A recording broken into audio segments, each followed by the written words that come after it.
Hello. It is me, Creatrix Tiara, with a kind of rarer Tuesday stream. I know usually happens the Wildcard, and then we just haven't done it for the last little while. But we're gonna do it today with some Disney Dreamlight Valley, mostly because I am not feeling so great physically. I'm having this to not get too well before I get it too much into it. I'll just like to say I am Creatrix Tiara, quilly magician. I'm also doing stage magician plays, coming to you from Melbourne, Australia. Also, the land of Wurrung lands of the Kulin Nations. I pay my respects and acknowledge the traditional custodians of the land.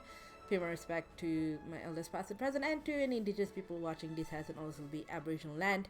Right, as I was saying, been having a sort of recurring back pain, which I don't know if it's internal or muscular or what the heck is going on with it. I had it checked out a couple of weeks ago, and there was a suspicion that it was some sort of infection, and I got given antibiotics for it, which helped. But then certain tests were taken that needed a few days to process, and the results were like, you didn't have an infection, so I took this antibiotics for nothing. Which was weird, because I did feel like it helped. And then the pain went away, and now it's come back. And I don't feel very good. I'm going to see a doctor on Thursday, so hopefully I'll get some answers. I'm just hoping it's something easily fixable and doesn't require surgery. If it's muscular, you can do physio for that. If it's internal, I'm in a host of trouble. So I was thinking, you know what, I'm just going to try and stream today. I know I don't normally get any viewers on a Tuesday stream, so I just might be chatting to myself a lot, which is fine. I am like this when I see doctors. I've had a few ER visits in my time. Understatement of the century. And usually I just chat away because I'm nervous, and that's what I do. I just talk the ears off of any nurse because I'm screaming. Surplus, literally. Anyway, let's get on to it. Disney Dreamlight Valley has had an update recently. I've checked out a little bit of the update, so this is not like a first look or anything necessarily. Let me just check to see what the settings are like, because I know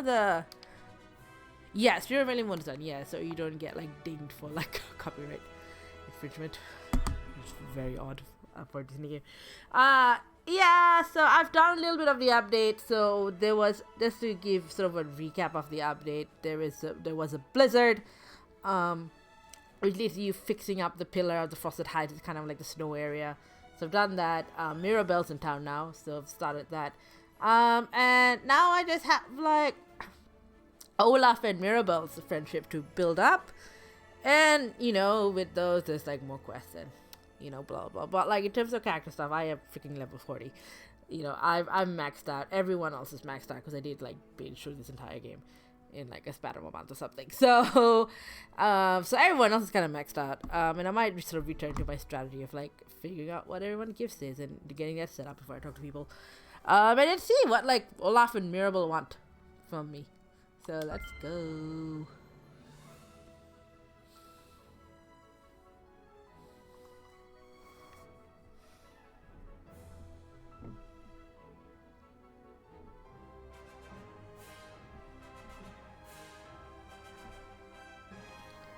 Alright, so it's interesting because I think the Christmas update was meant to be very winter wonderlandy, but I don't know if they do the Animal Crossing thing where they adjust for hemisphere, because I was there's no snow. Our winter's in mid-year. It's not like Christmas time. Christmas time's summer. Although summer in Melbourne is kind of debatable, TBH. So yeah.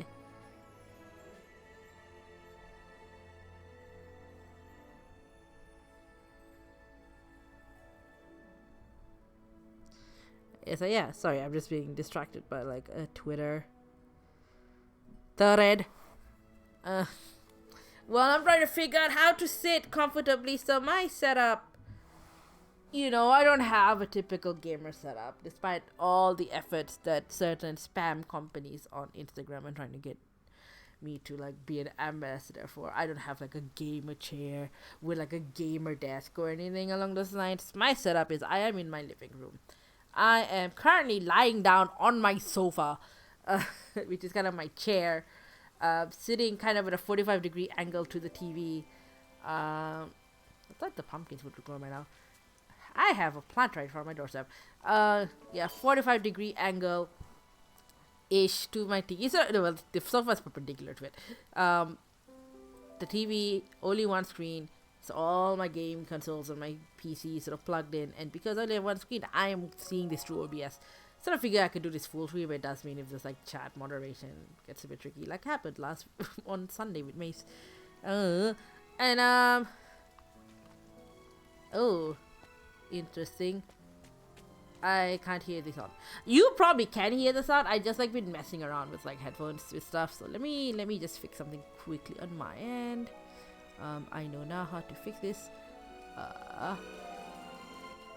Great, fixed. Problem fixed. It just some audio thing I need to fix on my end. Probably fine for you guys. So. Hey, hello, Jane Lane. Thanks for like coming in and checking with me over the audio. That's appreciated. It is raining. I'm having a pretty good day. So what do I normally do in this game? Hello, there's everybody. I have this hack. Not really a hack. How do I get in the menu? I have this thing where if you want to figure out what gifts everyone you need, you just go to your characters and then you scroll down to whoever character you need, and they tell you your gifts right off the bat. So I need Olaf, this guy. He wants coal, a purple marsh milkweed, and an amethyst. Pretty easy to do. I normally have like I write it down somewhere, but I can't be bothered right now. And then Mirabelle. There's a close friend of mine, Maggie, who looks a lot like Mirabelle, so seeing her makes me smile a bit. Sorry if I'm talking a while. This whole awesome US timing. That's fine. If you could remind me just how I know you, or like a name that I know you by, because I know a lot of people named Jane. I have a suspicion I might know which one is you, but hello. Emily, hi, it is you. Oh my god, hello. Yeah, the timing is really hard. I hope you are well. I mean, it's on me also for not like staying in touch and stuff. Yay, Quack, yeah. So, yay. I was hoping it'd be you, but I was just like, let's not make assumptions, you know me and James. But yay, hi, hello you, hello Quirk, hello Lavandula, and all that gang. Yeah, I think about you guys a lot. It's on me for not like staying in touch properly, honestly. So, time zones are fun. Well, so, hello. Seafood soup, meringue pie, and an emerald. Ooh, you got a bit more cooking. I might need to look you up. I had like a spreadsheet of these. So, let's deal with like gems first. Let's do the stuff we know. It's easy. I might have ingredients for other stuff, but let me check. So let's see. I've got an oven. I've got a fancy oven. You're more than Quirk's partner to me, Emily. You're a dear friend. A dear friend that I suck at keeping in touch with, TBH. But meow. I wish they would make this actually alphabetical and not just like alphabetical and then subcategorized. Because they have to remember to work out what's an entree, what's an appetizer. Seafood soup. What's one of those? Autofill. There's a history button now. Great. And someone want a meringue pie, right? Sorry, I just like, it's been a while since I've properly played this game, so I don't remember how things work. A meringue pie would be dessert. No one's having a quest for me for food. Maze, hello. Oh my god, I went from like hardly nobody ever shows up on a Tuesday to like suddenly everybody showing up on a Tuesday. Hi Maze. Yeah, just streaming because I am physically blah. And I thought I'd distract myself. To do something. And a meringue pie. Sweet. Can I make a meringue pie? Is this an option presented to me right now? Yeah. It's just the easiest identifying characteristic without giving away personal information. Yeah.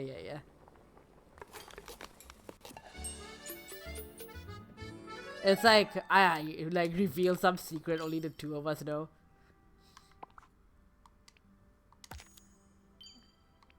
Oh, Maze, I should have given. I feel like I should give like friends like automatic mod. You wouldn't all be here this late, but you have leftovers for dinner. Ooh, what's for dinner? What do you have for dinner? I made like a chicken paprikash for dinner, by which I mean I found like a packet of seasoning at a shop a while ago. Right. Ooh, coal. Sorry. I was like, who did what? Veg korma. Nice. Nice. So, an amethyst and emerald, and I need to find the flower somewhere else. No, that's fish.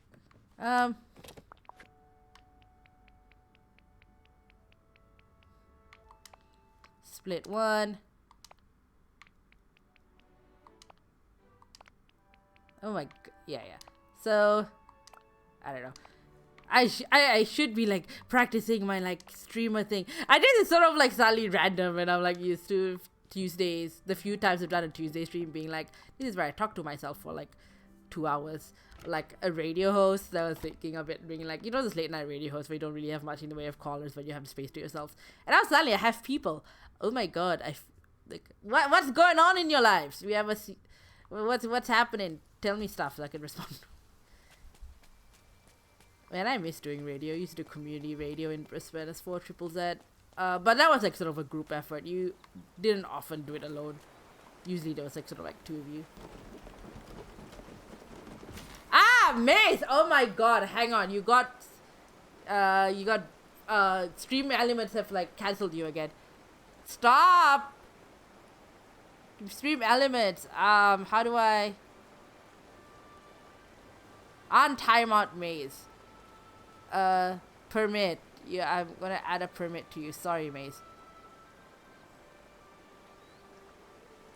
Oh, a link sabbatical gallery, maybe he doesn't like links. My god. The only mod here is myself and Stream Elements. And I have tried to make Stream Elements be a little less intense. You know, but evidently Stream Elements does not like me. Oh no, sorry if you're not feeling great either. Bodies are awful. Just straight up. Oh, I need to find a purple mushroom. Bodies suck. Yeah, maybe Stream Element does not like you talking about sabbatical gallery. But what's that all about? Is that sort of the new like sort of co-working space you guys are working on? Because I saw a listing about that recently. A co-working gallery space for experimental game stuff. Yeah, I saw a thing about that, and I've been meaning to try and apply, but I've just like haven't like got around to it, and also don't quite have a project yet to apply for. Yeah, Emily. Yes, you know what? Hit me up anytime. We should actually like properly chat. But yeah, I just like the project that I would want to get the space for. Little shows. Yeah, I mean, like, the thing I would most want to, like, do a thing for is the Great Ace Attorney stage play and trying to get off the ground. Right now, we're just sort of stuck. Boy, it's super bad. I'm off to the doctor for saying, oh, no, not you too, Mace. Yeah, I'm seeing a doctor on Thursday. That's my back hurts, and I don't know if it's, like, my back or my gallbladder. Long story short. Yeah, so it was just the Great Ace Attorney stage play. I'm trying to get off the ground. We had a proposal. Acme turned us down after ghosting us for months. And the thing, like, Capcom is still interested in of course, okay, so I don't know if either of you two necessarily know what I'm talking about, but so the Greatest Attorney is a video game. I'm trying to adapt the video game into a stage play. Capcom, who owns the IP for the Great Ace Attorney, and it's been a ton of Ace Attorney stage plays in Japanese, but just not an English one. They have been interested in proposal for quite some time. We've been talking to them for about 2 years. The thing with them, though, is that they need the license holder to be an established company. So, like, an individual can't hold the license, so I can't just hold the license on my own. And I also did ask, like, hey, is it about a company structure thing? Because, you know, bunch of lawyers were like, yeah, you could just start up a company from ancient memes. The Greatest Attorney is kind of a newish release though. Like, is it a company structure situation? Because there are ways we could do it. And they're like, well, not really, because we need to check the company's financials. And, well, if you're a new company, you're not going to have much financials of note, right? So we kind of need, like, an established company to at least partner with us to take the license. Because the thing was, like, A, we want to establish financials, so just so you're stable. But also, B, a passion for Ace Attorney. But the passion for Ace Attorney we got in droves. It's just that. So I've been trying to put proposals together. Pitched it to Acme. Acme, after not responding for like months, turned us down. Tried to reach out to Fortress, and that's the thing I'm looking for. I'm going on in circles. They were like, send a proposal. I just haven't heard from them. So me trying to find someone, because I feel like we can't get into like the actual like writing the script and casting and, you know, blah blah blah, the creative process, until we get Capcom to say yes. It sounds like if we can get someone to be on board with us, the yes is kind of likely, because, you know, like, I didn't talk to them much over last year, because last year I was just sick with COVID so many times. I got a COVID 3 times and just out of it. But I sort of touched base with them earlier. They say like, hey, I'm sorry, I've been kind of like, you know, not off base, but just like away for a while. Like, I'm still interested, I guess. And he like, the same guy replied to me immediately. I was like, oh my god, what happened? Like, we were wondering what happened to you. Like, are you guys okay? Like, how are you? So nice to hear from him. Like, I'm so glad you still want to talk to me. So I think we have a good chance of getting a yes to the license. We just need someone to help like hold the license for us, basically.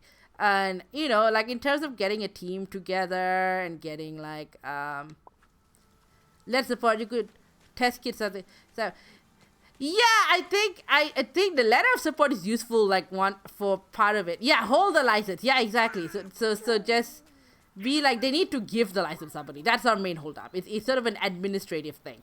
But, like, the letter of the support and having to do a thing at the gallery, like, you know, as, like, yeah, it's not a rich person we need explicitly a company, because they don't license to people. That's the rub. The money, there's ways for us to get the money. We can make back, I have a number for the licensing fee, which is high, but like doable on ticket sales. You know, there's grants to apply for. We've got a bunch of people who are sort of like interested.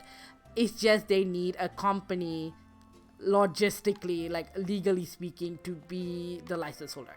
That's the holdup. Once I can find a company to partner with me, just like, yeah, we'll be the owner or like holder of this license, then we're good to go. Well, I mean, I still have to write a proposal and Capcom still says yes, but, you know, that's sort of the big holdup. Even more, like, the money will be an issue, yes, but like less of an issue than like just getting someone to say, just getting the damn license to start with. So yeah, if you guys know of any like companies, or, you know, just anything that is not an individual that is willing to like partner with us for this license, you would make my day. Oh, hello, Meryl. I got Sophie. Hey. So yeah. Oh yeah. I don't know. Emily, if you were here when I said this, but Maribel and Maggie look like a lot of each other, don't they? The embroidery. What do you think you should add? Ooh. Some flowers. Why not? Got a few flowers. Add some new flowers. Yeah. Oh, where's your sister? Yay, we're friends now. We got glasses. You can garden with me, because why not? Yes, I got quest. Oh, sorry, I didn't give you things. So if you're wondering why is my character named Minali, that is the name I give every game character I play. Started from like a sort of version of D&D based on Homestuck, where I made a character. I used the word liminal. I just sort of changed the letters around to be Nali. And then it just became my player character name for just about every game I play. What's up? Nothing major, something...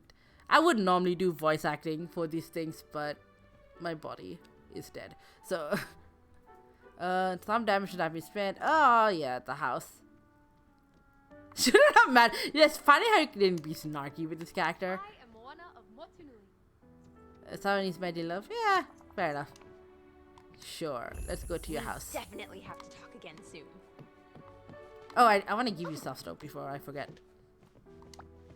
So glad you're here. Hola. So I've got food for you.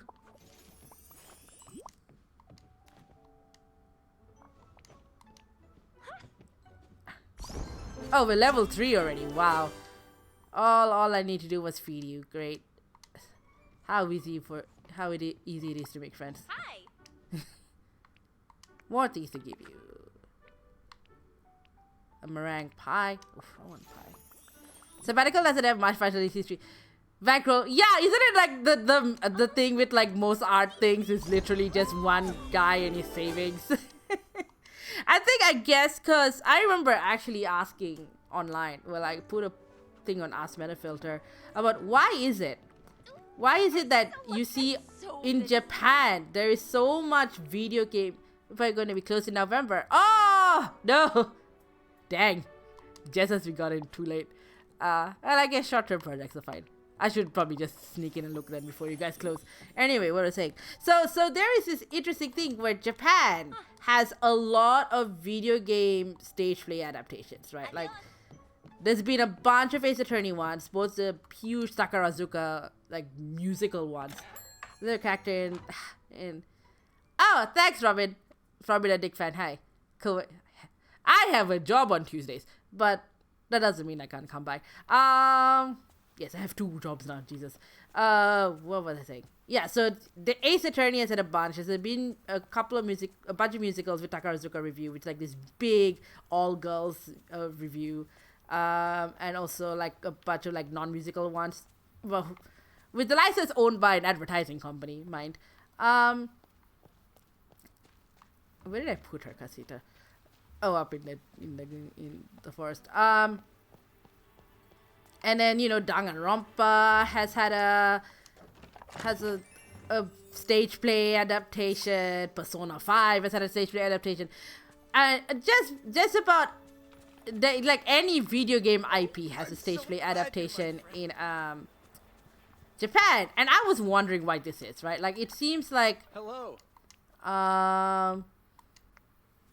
other countries it hasn't necessarily been as popular as a thing.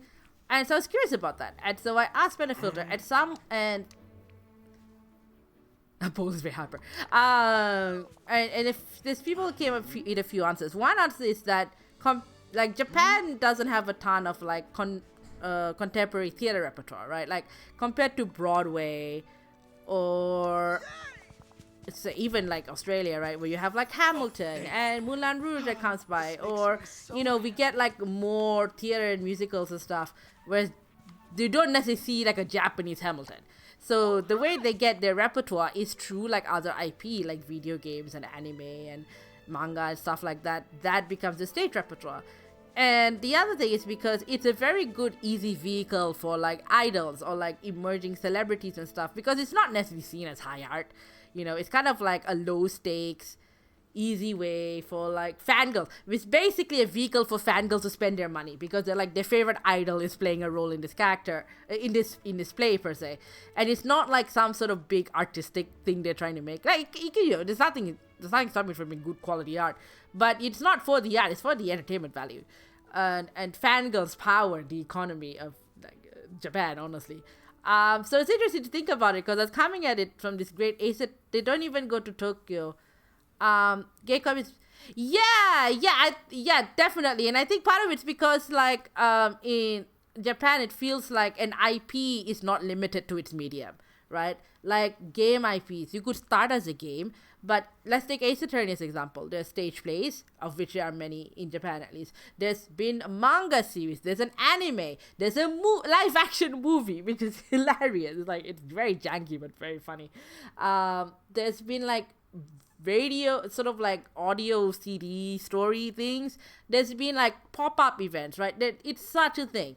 And I'm sure that's happened for like other video game IPs. And you know, Genshin Impact's a Chinese IP, but they've also got a similar thing going on with like manga and anime, sort of pop-up cafes and stuff.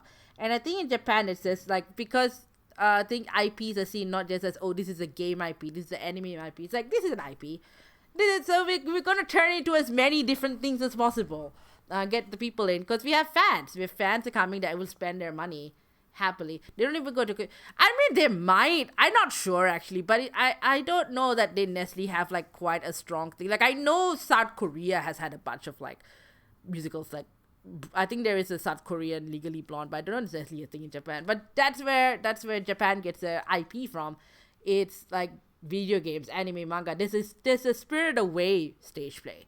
It's going to be recorded, put on Netflix for the Western audience, I think. But yeah, and it's just like an easy entertainment vehicle. It was interesting for me to see that discussion, because it was coming at the Great Ace Attorney as kind of like an art project. You know, like, yeah, I want it to be entertaining, but sort of coming at like, oh, we want this to be like artistically good, you know, and looking at, being qualifying it for the Green Room Awards, which means like a certain number of shows. You know, having some artistic merit and putting good effort in there, because that's where I come from. But thinking of, yeah, they just announced it.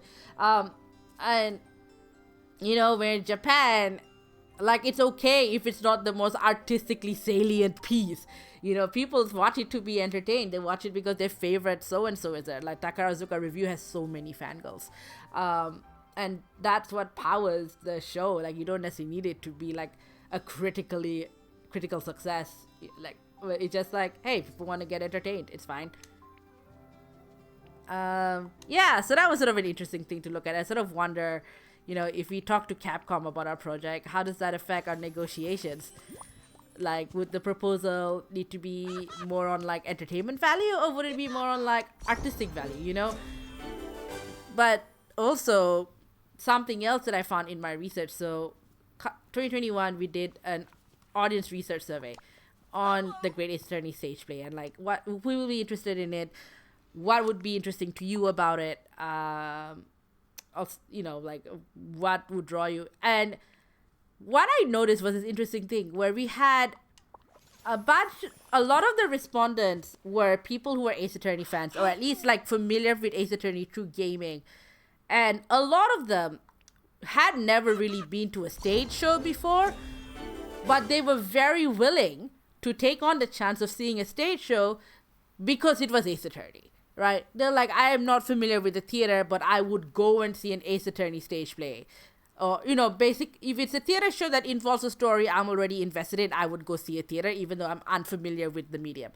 Whereas the reverse doesn't hold true. Like, fans of theater, or like, you know, who know stories from like, you know, book readers or moviegoers or whatever, or like, let's say theater, to make it easy, like theater goers who like theater goers, yeah, like, you know how there's so many like a game symphonies happening. Like, I saw the Ghibli one a couple of years ago, and, you know, Ace Attorney has had a big symphony orchestra. Yeah, but the reverse doesn't hold true.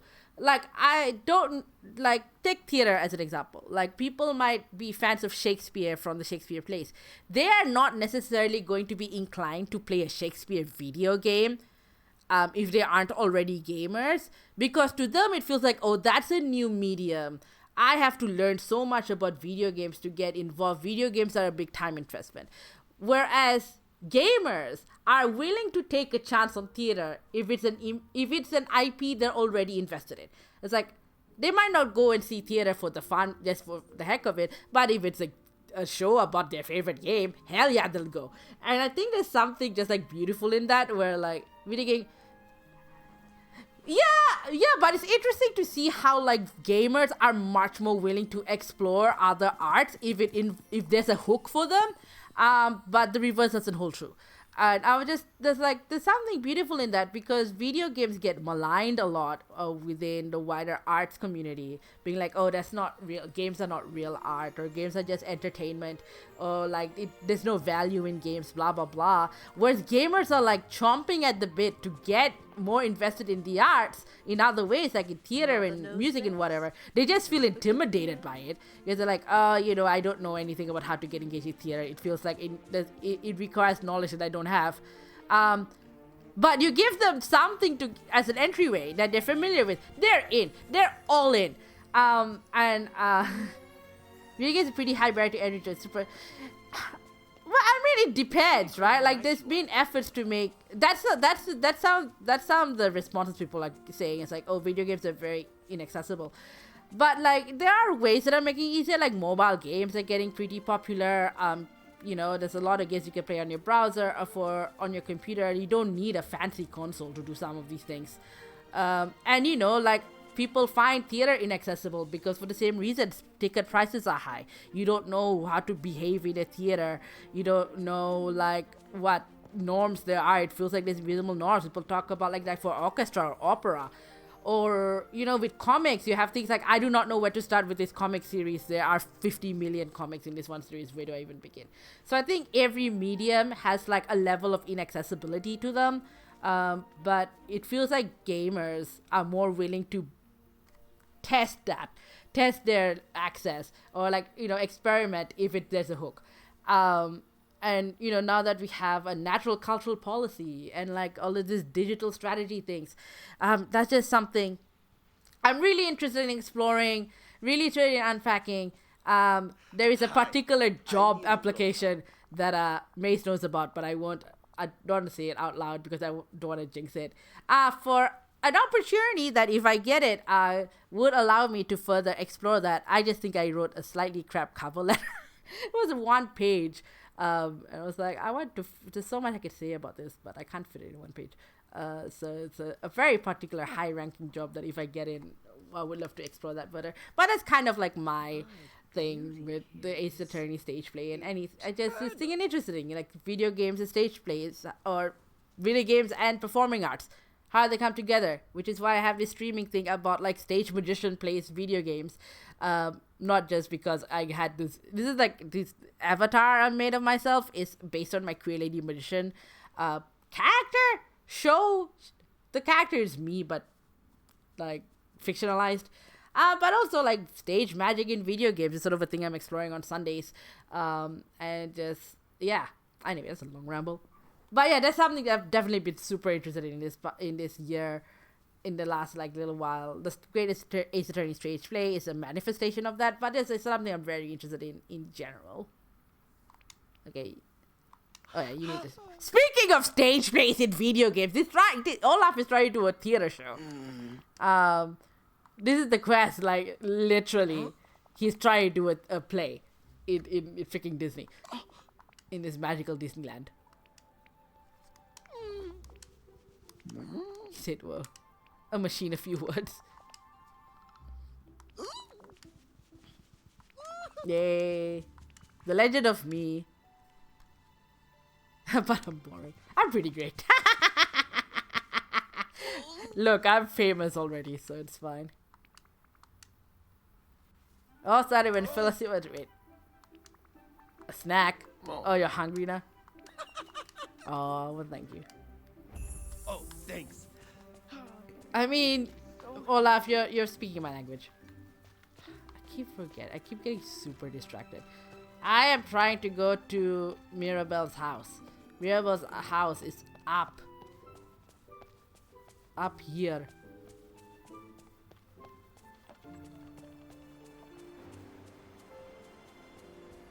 Look at that. This is such a beautiful house, honestly. Yo, where, how do I, what's your front entrance? Oh, here? Okay. No. For Renegade, this isn't just a knowledge base, it's a talent base. Firstly, Emily, I'm just impressed Stream Elements didn't, like, capture you, which is great. Anyway. Thanks, Jezebel. Renegade is knowledge base, talent base, when experience media is first person. Can't play Renegade. The hat, yeah, accessibility definitely is an issue, yeah. In fact, 100+ hours. TV shows, right? It's how to attain enough. That's you know, those are definitely like a lot of points people have brought up in terms of like what deters them from video games, like as a medium. I would say though that like there are a lot of games that like aren't 100+ hours where the sunk cost is like the main reason I'm able to play Disney Dreamlight Valley is because this is on Xbox Game Pass. So I'm not paying the $70 whatever to buy the early access version of a free game. It says I'm paying like $16 a month and I can get a bunch of games for free, and this is one of them. Well, not for free, but as part of the catalog. This is one of them. Yeah, but like definitely where it's like if you don't know where to start, it can be a little intimidating. And definitely the hands accessibility is an issue. Yeah, I've gotten like sore hands playing this, and there's not a ton of games necessarily that are well built for not giving you a hand strain just because of the nature of medium. So definitely that. Not to say that there aren't any barriers for access with like games, like there definitely are for like a lot of people, and a lot of the ways you mentioned, Emily, that's definitely true. I just think also similar barriers exist for like everything else. Like theater, you have to figure out how to get to the theater. A lot of people are scared of going to live theater because they don't want to get COVID. Like I got freaking COVID 3 times, 2 of those for promotion from some sort of live performance, so I get it.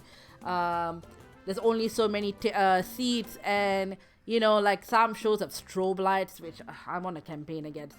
And it's sort of inaccessible in like different ways too, and I feel like so it's just kind of impressive to me see a lot of gamers be like, that's fine, I'll try it anyway. And so yeah. Hi. Florida was really messed up. What are you looking at me for? You need to do housework. Left theater is a lot more yeah, it's kind of a conversation that's happening.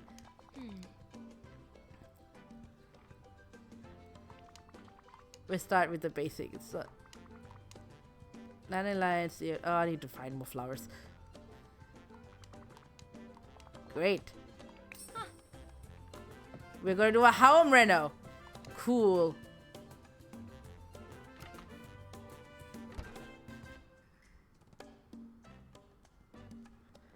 A lot of theater comedy experiments that happen in lockdown stuck a lot more.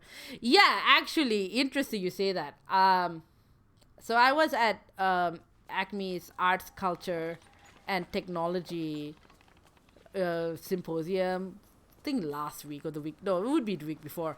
And there was to quickly answer Emily, this is basically a life sim. It's like a live sim, but all your neighbors are all like Disney characters. So you're like going around, do quests for them, you have a house that you build, you farm, etc.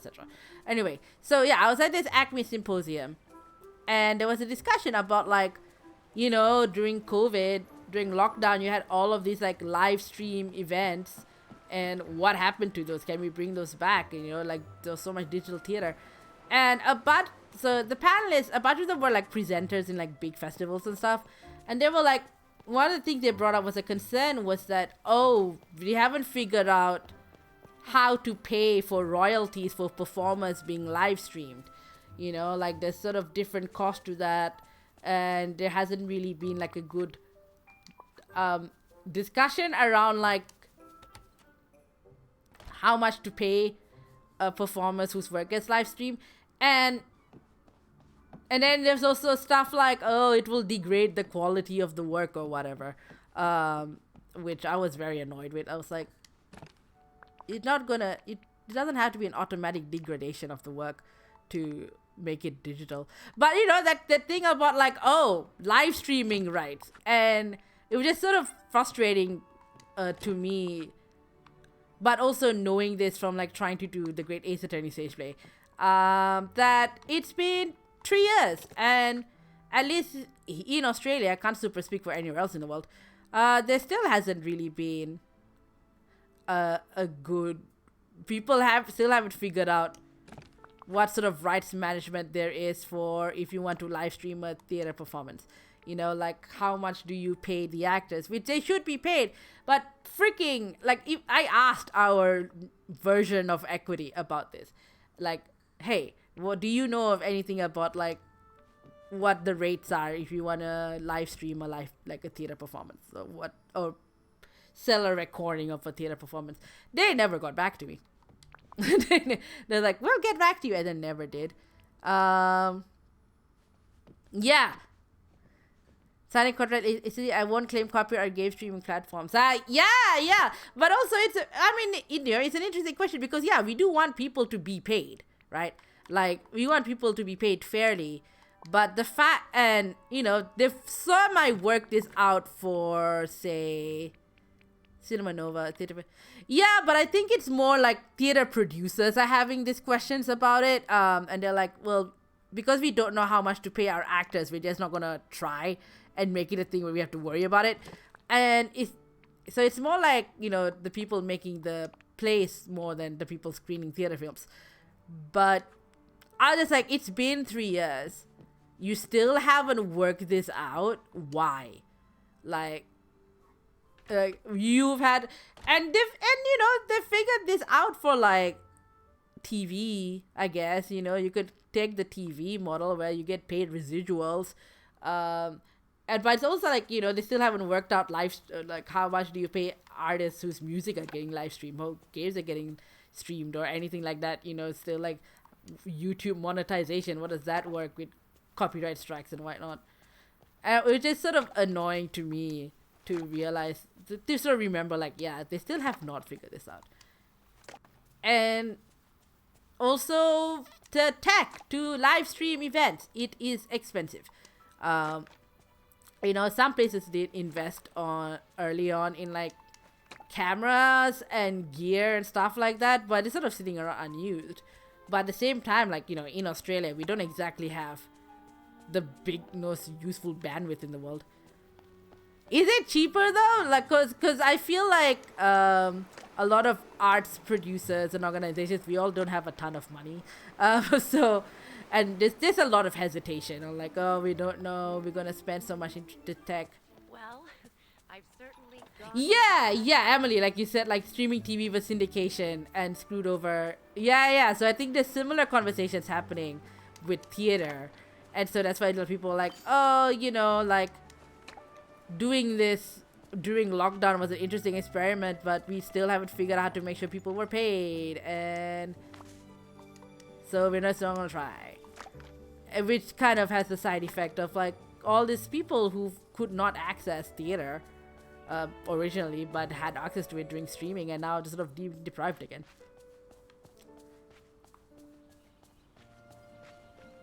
So yeah. I think May is like one thing I was trying to investigate in the past year or two. I sort of had early conversations with Melbourne Fringe about this. Was just like, who among all the various arts organizations and spaces here spent all this money on tech gear and like cameras and streaming gear and such, and it's sort of sitting around doing nothing? And can they open themselves as to being like places where, you know, YouTube content creators or like web streamers or whatever can go in and make their work? And I know Melbourne Fringe was like super interested in this idea because they also were wondering about it.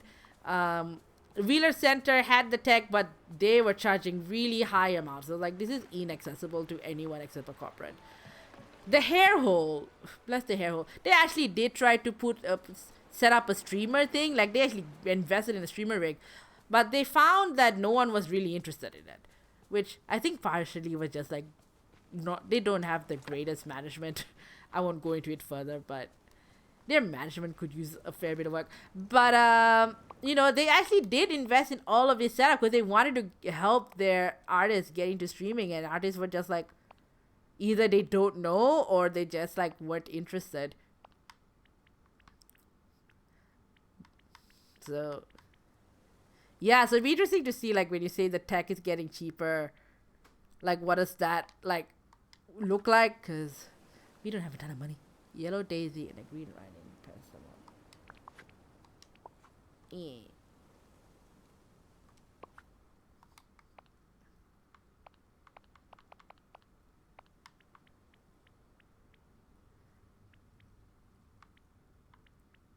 You are okay. The meadow. I know what that is. Okay, yep. Easy. Great. Although this kind of discussion about rights and streaming sort of reminded me. So there was like an American who had reached out to me about the Ace stage play. I was sort of talking, maybe as an investor, and we were sort of talking about like the kind of rights management question. But in the US, it's like, oh, it's like, oh, we have to pay like equity fees, and there's like different rates for like union versus non-union actors and blah blah blah. And it was like, oh, what does it look in Australia? It's like, in Australia, it's fairly straightforward, right? It doesn't depend. You're not dependent on your individual performer being a member of the union, or well, I guess in our version of equity, you just pay them the same. It's like you have fair work. They set the rates. The rates apply to everyone. It doesn't matter if the person involved is a union member or not. You just pay them that rate that has been set by the union. There's no like extra union fees that you necessarily need to pay on top of that. So, the way Americans do their unions sometimes, like, not overall unions necessarily, but just equity baffles me. Like, I think I just read a news article, so a headline about how they've opened up membership, so you don't have to qualify for equity membership. I'm just like, in Australia, the equity is begging for people to join them. like they don't care. They don't ask for your CV when you join equity here in Australia. They're just like, all right, great. We'd like to have your money. Did we do anything for you? Well, not necessarily, but yeah, American unionism, I'm still trying to wrap my head around it. It's very different from Australian. Because I think also the American ones are much more like company-based, it feels like. Whereas the Australian ones feel more like industry-based. Is what I gather.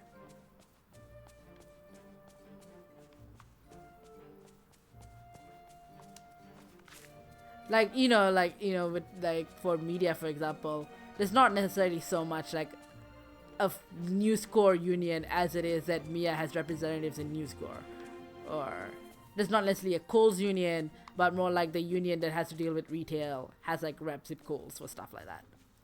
But I think in America it's much more like, here's the Kickstarter union, here's the XYZ company union. I need one more of this green flower things. Hey.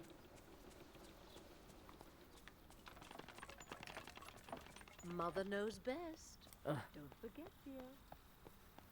This is the one thing I don't like about Disney Dreamlight Valley, is that the characters say the same thing over and over again, and just like, please give me something else to talk about. Industry-based union national coverage. The workers with companies can collect agreements to get new standards in the company. Yeah. Great. Yes. What May said. Where is this woman's house? You'd think I would notice a bright yellow house right away, and apparently no.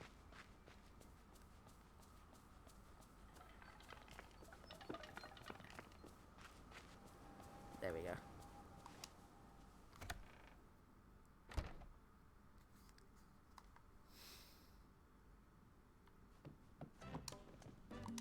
Alright, let's do some home reno, Mirabelle.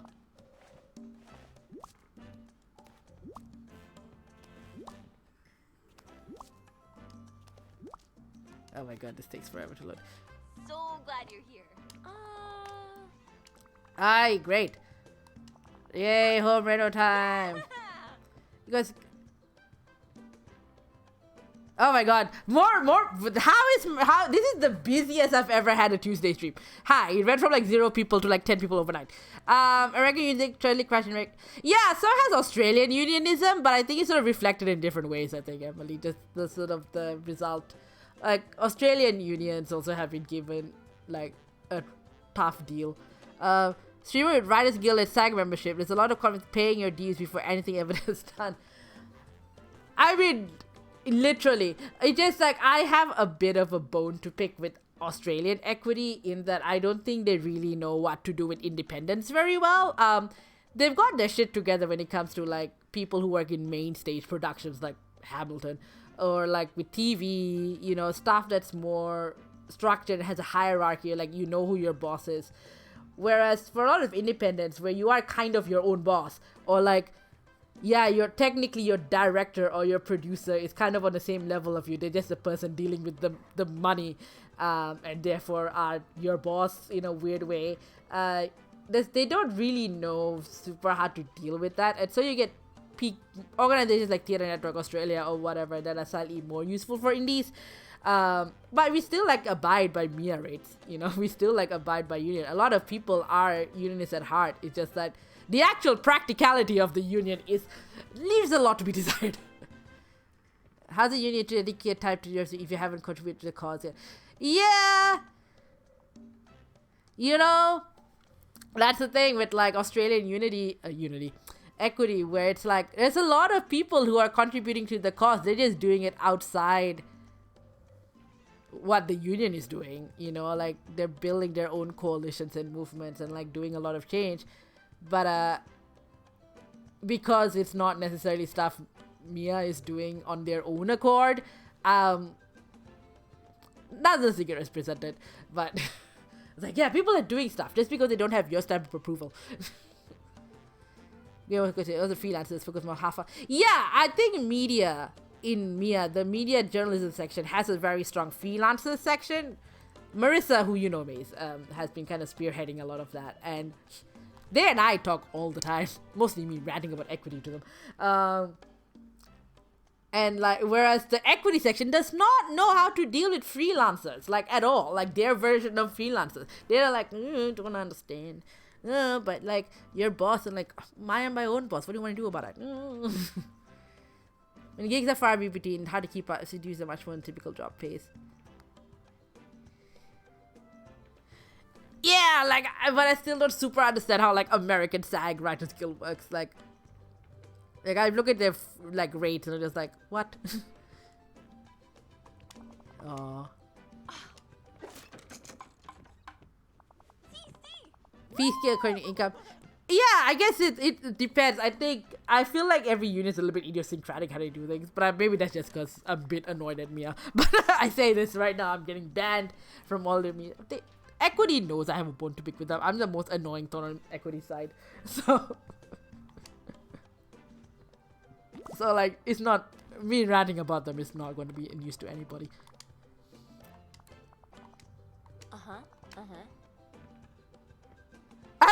You know what, Mace? A lot of people are annoyed at MIA.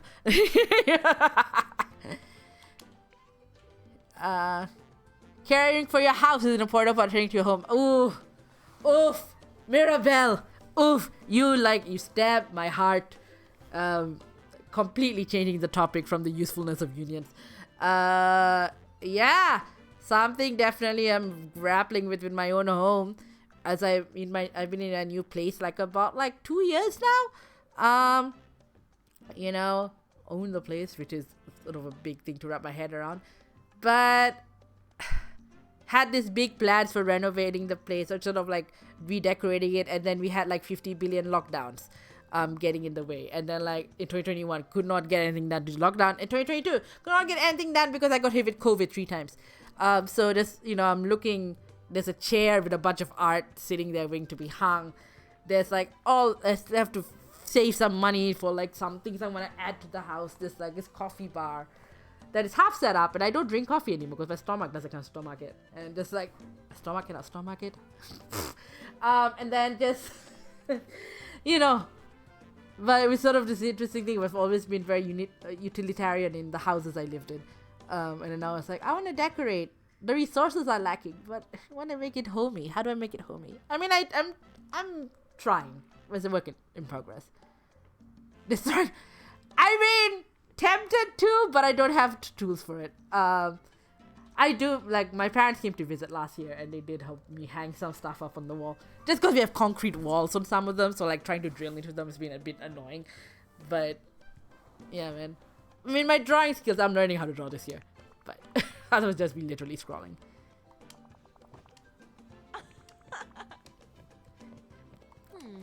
You do get a house in this game, but I'm not I find the furniture options slightly lacking.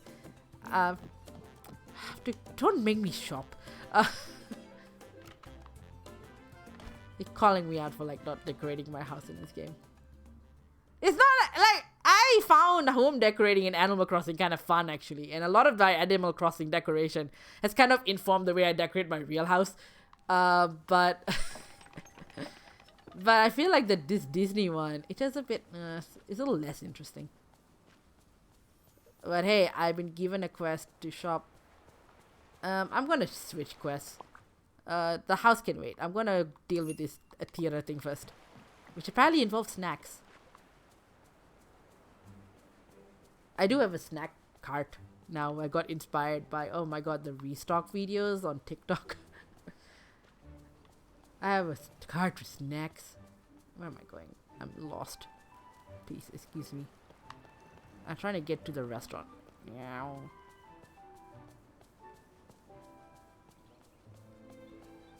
I think also partly the reason I didn't draw on the walls is because I have an idea of painting them, but I just haven't got around to it yet. Yes. How do I get downstairs? God, you stop playing this game for months and you forget how everything works. Alright, I'm gonna talk to Remy the rat. Where are you? Hang on. Before I get too far into the woods, where are you? You are at home. You live here. Great. Remy has a giant apartment building to himself, and he just lives on the ground floor. Hey, it's you! What? Oh, popcorn? Yeah. Corn and butter. Oh. Sugar cane. Ooh, sweetened. That's right. It's decorating, focus giving. Gardening! Ooh, how's that going? I get stressed out by gardening. I said popcorn. What? Thanks. How's that going? What are you growing? I get stressed out by gardening. I have like a black thumb. Anything I touch dies. We got given a plant for our citizenship ceremony, and I tried to take care of it, and I gave it to Marissa to babysit while I had to go back to family for a little bit. The plant's dead now. Failures. I like the idea of growing your own food. I live in an apartment building. I only have so much balcony space, and also I will kill all the plants. Balcony is planted by heat like an indoor plants. Curry leaf tree! Ooh, that's an interesting one. Also, where am I going to buy some butter? A curry leaf tree. That sounds like fun. How big does the tree get? Like, is it like a tiny tree, a big tree? Like, do you have like a giant oak tree that's taking over your house, or? Fresh curry leaves. Ooh. That sounds good. That sounds good. Not super well. I mean, if they kill half the things alive. Herbs, blueberries, tomatoes, and peppers. Like, ooh. I mean, that's still a good haul. Half of the things you grow. Trim it. Keep it at 2 meters. Geez, taller than me. Oh my god. Does like have like the curry tree take over your entire house? The house is just curry. I need to talk to Elsa. Where is Elsa? Elsa is... Oh, that's up there. See, I feel I would forget to trim it and then it'll just be like curry leaves everywhere.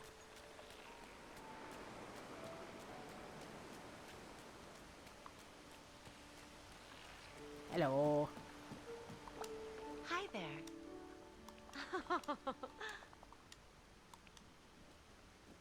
What is Remy trying to get me to Why, make thank popcorn ice cream?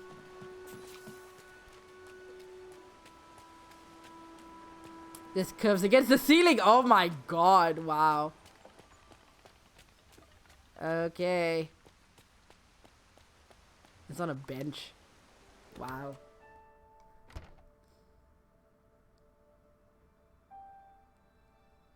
Okay, well, clearly Raven's not telling me what this thing makes, so I need 2 bits of corn. Curry leaves, you keep my bookroot live to survive. Oh, lime and curry leaf, Jesus, you're gonna have like a whole like the most delicious garden. And we're like what, making a tom yum garden or something. You don't put curry leaves in a tom yum. I'm sure there's some Thai curry thing. New gardening tool motivated me to clean up in my courtyard power. Favors. Hey, potatoes! You find potatoes! Oh my god. Potatoes. Amazing.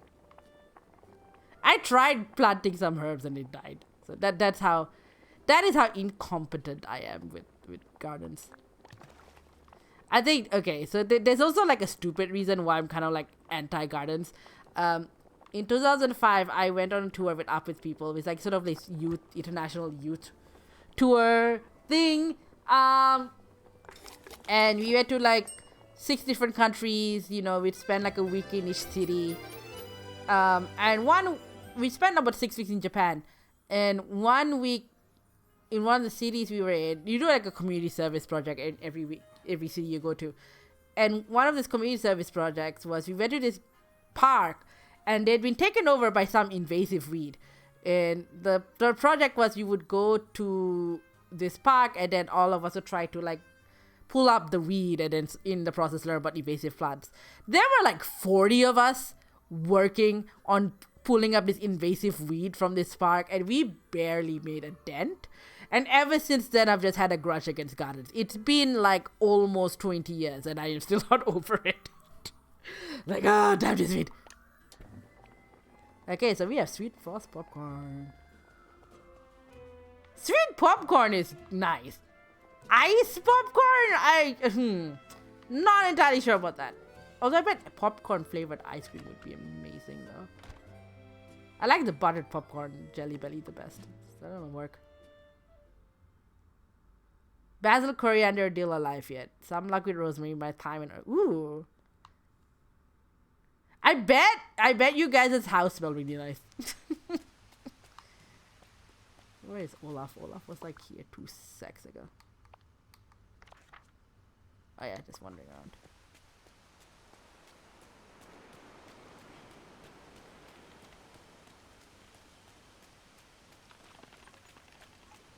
Olaf.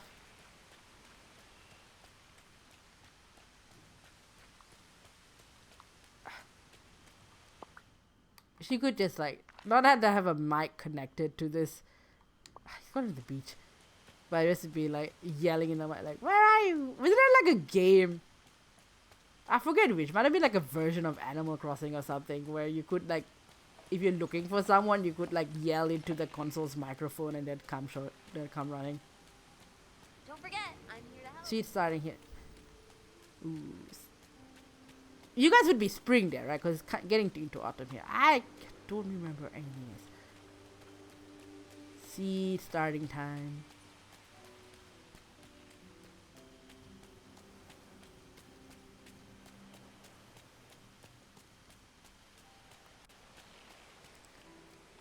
Where is this snowman? Where is this walking snow boy? I'm chasing him across the whole valley. I guess I could explain a little bit more what the conceit of the game is while fighting the snowman. So yeah, you tailor winter keeps days small snow showers. So there you are, snow boy. Yeah, so the point of this game, the story of this game is you as a kid, you had created this world where you and your favorite Disney characters all hung out. And then you grew old, and then you forgot this world that existed. And at one point, and then one day, as you are a grown-up, you have got isekai'd into your old world, but now it's been taken over by a thing called the Forgetting. And you have to like, and all your favorite Disney characters are kind of thrown around the whole universe, and you have to bring them back and help build houses for them in this valley, and do quests for them and be friends with them, blah blah blah. And then you find out at some point that the Forgetting exists because of you. Like, you are kind of the bad guy. And you sort of have to... Because, you know, you grew up, sort of forgot that this world existed. But, so you're trying to make amends. And, yeah. So that's kind of the plot of the story. I like that you're kind of the bad guy in this. Oh, hi. Like, you're the cause of the problems. But you get to fix them. And you can, with the dialogue choices, you can lean into the sass and the snark if you want. Like, you know, and they still respond to you fairly positively, even when you're being a sass bucket. Alright. Oh, there you go. She's telling you the story right now. So, found it under the tree in the woods. Oh, well, never mind. I just told you the story before you told the story. And that's it. That's everything that happens to me. Huh? Wow, okay, you're not gonna, I know, so you start me, if you're like, cool, alright. There's so many heroes. Yeah, you do jump to a portal to save Donald Duck from something, at some point. Yeah. Kristoff and Donald went on an adventure and, like, disappeared. You must know everything. Oh, you can interview them. Night of Vicious Storms, you said it was sunny. Well, Hey man, artistic license. bye. Artistic adaptation. You don't need to be like extremely historically accurate to make theater. Just follow the plot. Not follow the plot. Follow what makes the plot sound good. Alright, so I need these two. Oh. Conveniently, you're both going into the forest. Hello, Scar. Scar is here for some reason. He doesn't want to be here, but he's here for some reason.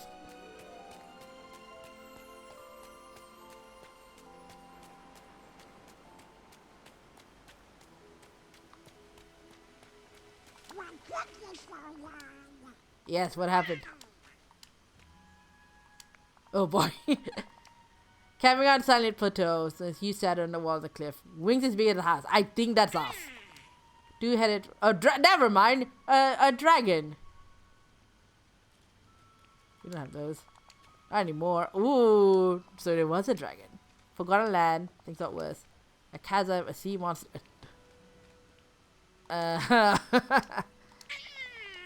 Sea monster. Okay. The forest. Oh wait, you know the rest. Okay. So apparently we had dragons and sea monsters, and they're just not here anymore. Great. Cool. How reliable a narrator is Donald? We don't know.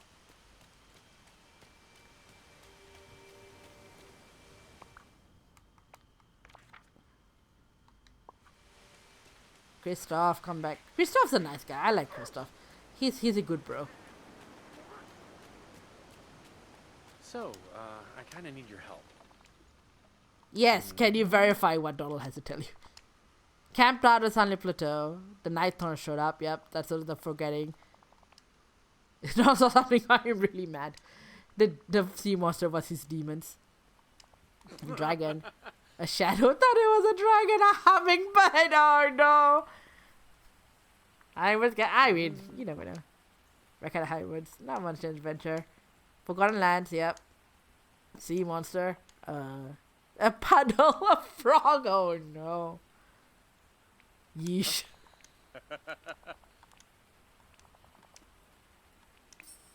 I mean, Donald knows how to get a good story going. The number of friendly residents in this valley is quite impressive.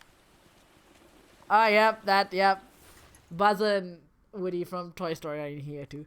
It's just like this random, like this Disney AU fan fake game. This is Buzz and Woody's house, a circus.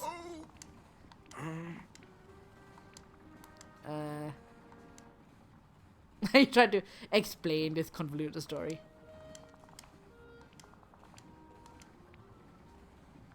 Truth is in the eye of the beholder. Oh man. All I've got is really philosophical, and you're like, that's a bit too grown up for now. Huh? So wait. Yep. A camera. Oh, does Olaf not know what a camera is? Okay, yep. Okay, we have a photo list. BRB.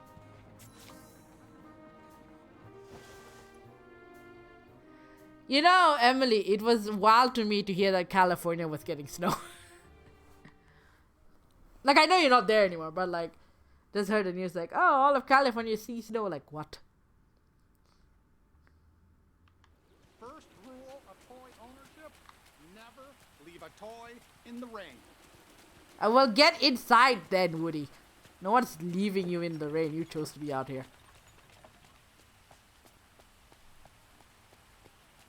The Pillar of Courage from... Yes, we need the...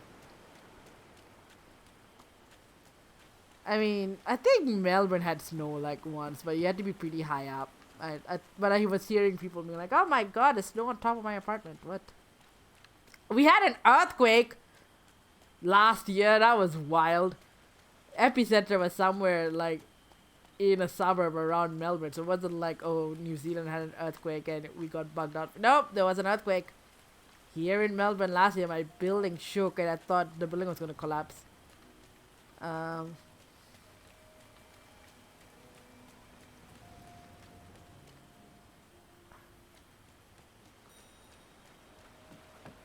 Where is this pillar? The pillar would be on this side, wouldn't it? There it is.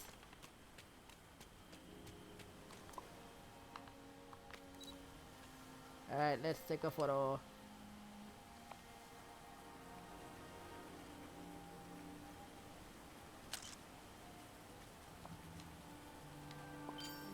Okay, got one. Wait. No? I'm in the right spot, am I not?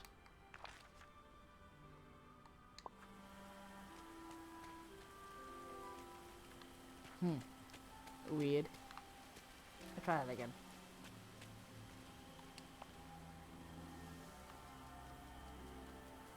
Earthquake preparedness. No! Because I don't think anyone ever anticipated an earthquake to be a problem in Melbourne. I mean, I'm sure there's building codes for like, please don't have the buildings collapse. My building was fine. You know, like just generic, like make sure but I don't think anyone like accounted for an earthquake when developing anything. So it was just like, I did not know what to do. I went middle of the tectonic plate when we're not meant to. Right? Yeah, like I thought it was some, like, you know, growing up in Malaysia in the 90s where we had like a series of landslides that led to buildings collapsing. That was my first thought, like, oh no, this building's about to collapse. It's gonna be a landslide, get out of here, which didn't happen. But I had no context for this, right? And it was just like a whole bunch of us ended up in the lobby downstairs. Probably shouldn't have taken the lift, but we were just like a bit freaked out. And like, what's happening? And I was like, oh, if it's an earthquake, maybe New Zealand has had an earthquake, maybe Indonesia has an earthquake. Nope. Nope. I remember texting my family and they're like, there's earthquakes in Australia? Like, there is no. Jesus. The elephant graveyard, is that you? Well, that's just Scar's house.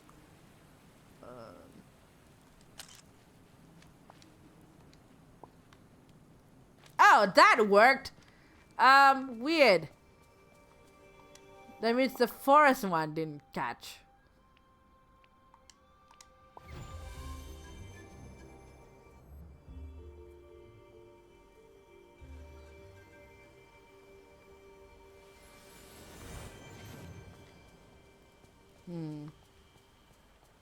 This quest sort of bugged out a little bit. Oh no. Donald sometimes gets into like weird rages.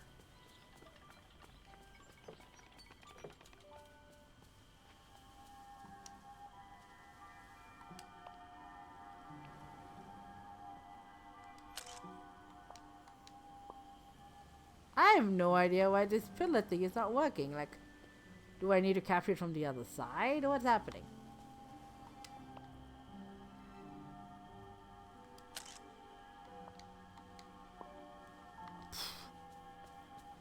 Don't know. This seems bugged. This seems super bugged. I'll have to look it up. Well, I'm gonna go to the Forgotten Lands, which are on the side of this valley.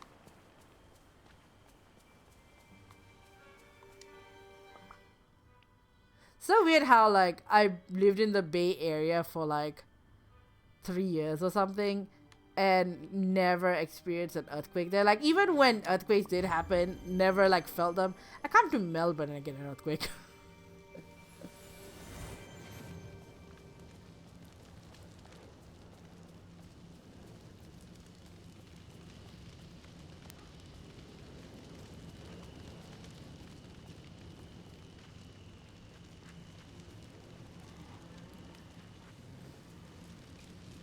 Where is it? I need to... everything counts as a ruin in this place. Like, What, this? That's just rock. Ruins. I mean, a lot of this counts as ruins.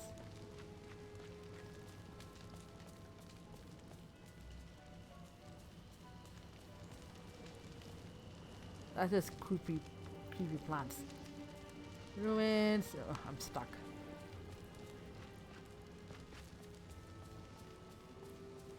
Bye, Mace. Thanks for hanging out. I hope you enjoy your curry, your veg korma.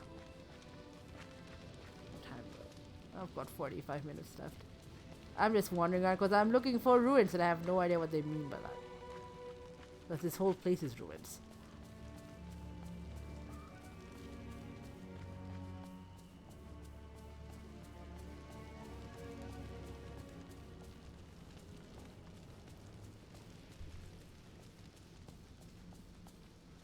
I'm just gonna like randomly take photos and see if anything hits.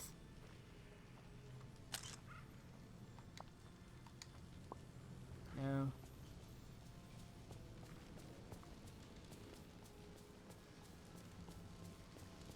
Like here?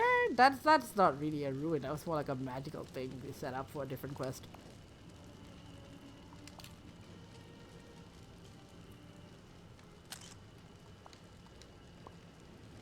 Oh, so that worked. So, okay, so why is the pillar thing not working then? What's happening? Try one more time.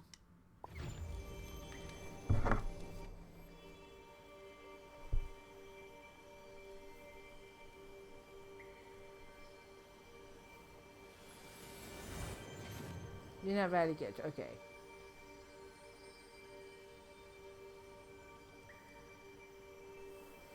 Moving further away and getting a larger picture. Okay, interesting. Sorry, I just had to look it up online to see. Because clearly I'm not the only person struggling to get this one picture.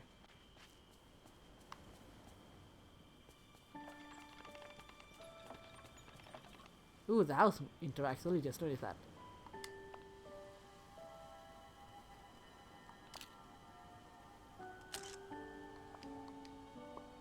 Oh, now you work. Okay.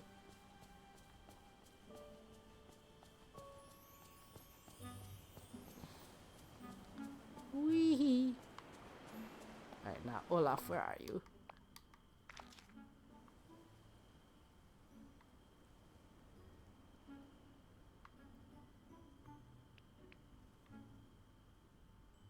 You're in the meadow.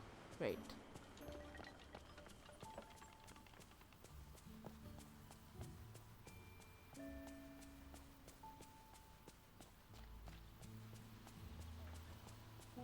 Wally is here. He's a sweetie. And a few words.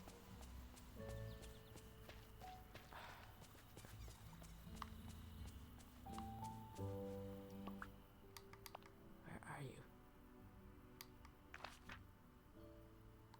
Oh, yep. There you are.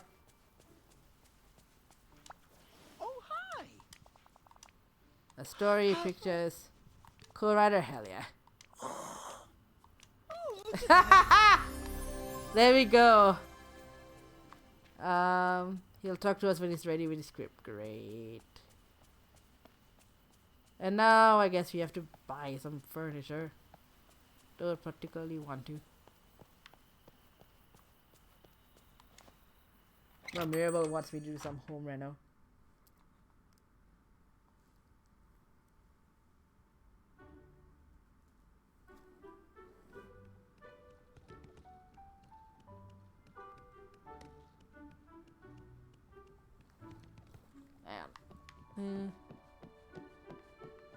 Furniture, huh? What sort of furniture do you want? Ooh, books. I could get books. Oh, greetings, neighbor. Bye.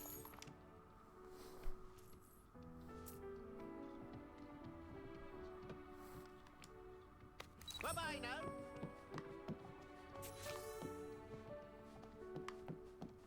Alright, decorate your own casita, your own house. Alright, great.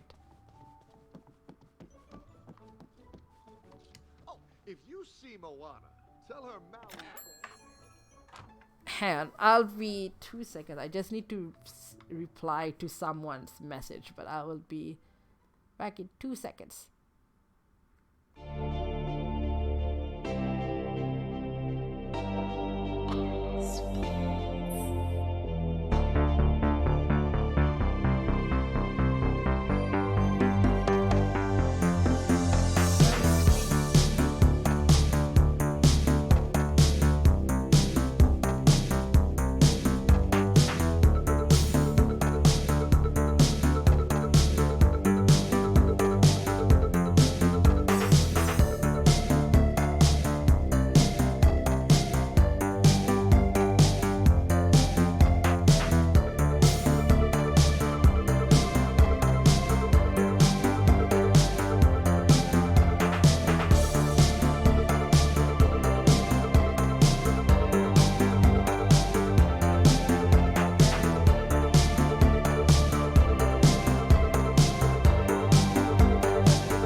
Back. Yeah, I just need to reply to a message. Girl Guide's message. I am a unit leader at my local Girl Guides unit. And part of that is involves answering queries from volunteers. And also, after I'm done with this stream, I need to send an email to our parents and tell them what we're doing for our next meeting, which I haven't done yet, but I'll do that after I'm done with this. Alright, so you want me to change the wallpaper? Oh, you're telling us we have like new features. Ooh, wallpaper. Let's do a Starry Night wallpaper. Kind of a feature wall. Yeah. Do a feature wall and then the floor. How about this for our flooring? Yeah, that works. And then furniture. Right. What do we have that we can put down?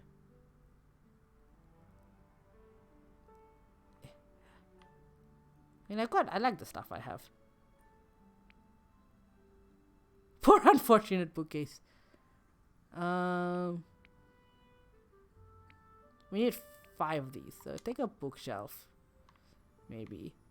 As you can see, I haven't actually put in a lot of attention to this home decorating on here. I have a particular taste, okay? I put in like there's sort of a recurring quest here where you're like, as soon as when you unlock new areas, you kind of decorate them. But I sort of do a cheat thing where I just put in 5 random things, get the quest to register and then take them out. A bedside lamp.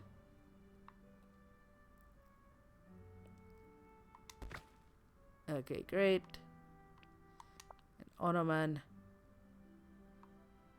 That can sit at the foot of my bed. And then I can't read what that says. A lamp. The middle of everything's up in the edges, which I know is not good interior design, but also here I'll put like an armchair seating area thing. Look, I'm making an effort. Ooh, a tub.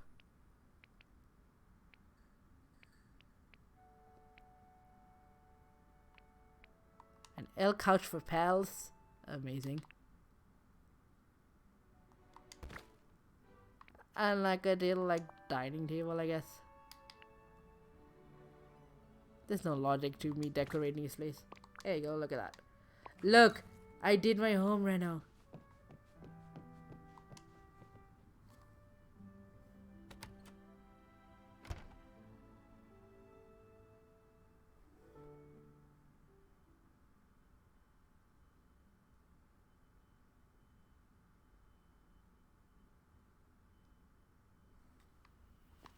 Where is Mirabelle?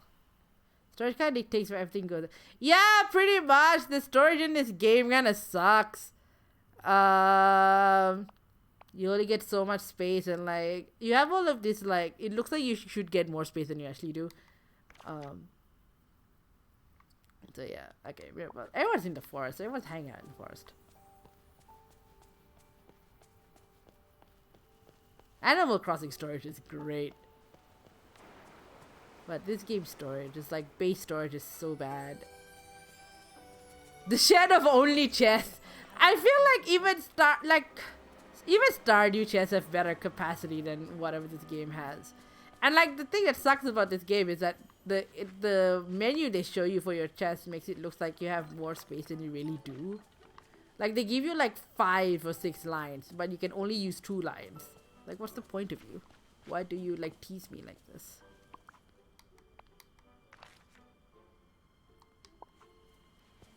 Outdoor storage in Animal Crossing. Yeah, outdoor storage, man, when they started making that a thing.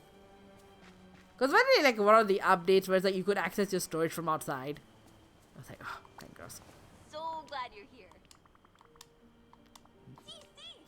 Yes, come see my place. Come see my absolutely amazing attempt at home decor.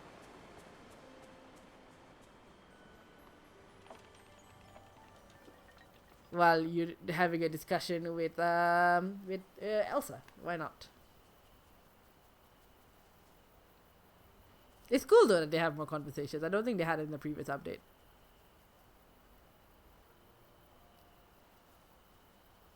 Oh.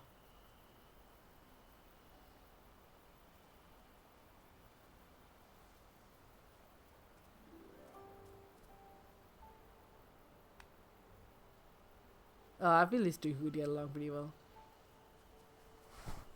Way different, but in a way similar. Like your family didn't understand you.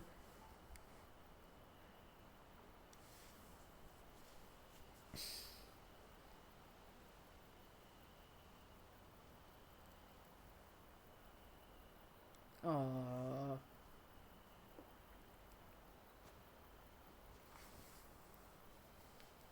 I mean, I feel like with your sisters, Maribel, I feel like you did most of the work with your sisters. Compared to like... There we go. Ah! I'm trapped.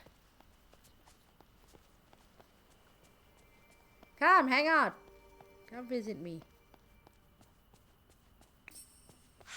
There's a lot about this valley that reminds me of home. I've seen people do like sort of impressive designs with their own versions of this valley. Oh my god, how did you teleport here so fast? Oh, you're behind my pile of gifts. And I can't talk to you. Because my pile of gifts, she rates your pumpkin patch. My money. How? Oh no, hang on. I need to fix this situation. You are trapped behind my pile of Christmas gifts.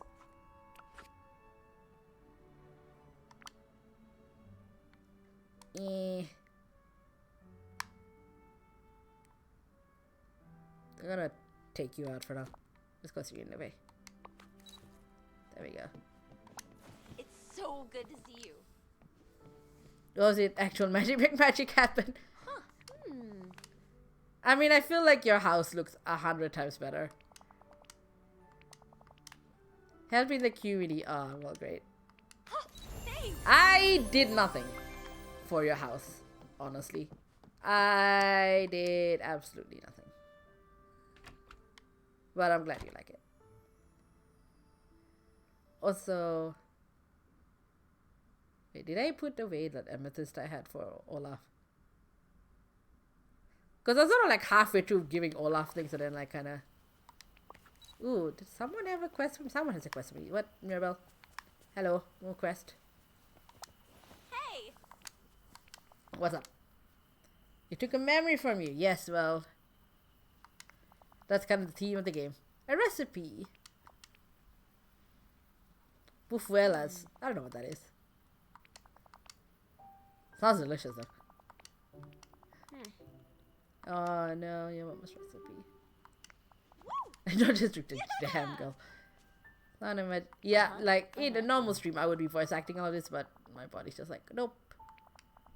But Ingrid's going in. Aw. Remy, we need you more for food advice.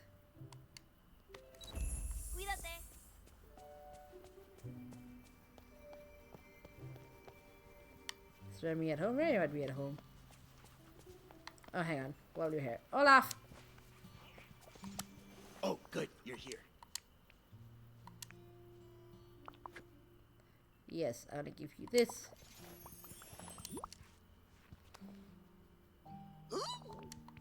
That is for you. I'll talk to you later. Goodbye. I don't have to grind to like get everyone's friendship levels high enough. I think I got 2 people to work on. That's fine. Hello, Remy. Hey, mouse.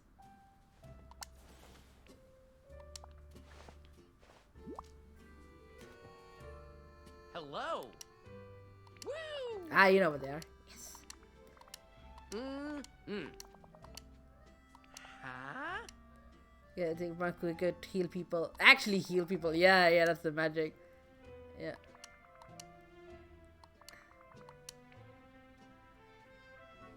I think it's standard procedure for chef. Wow. Alright, what do they taste like?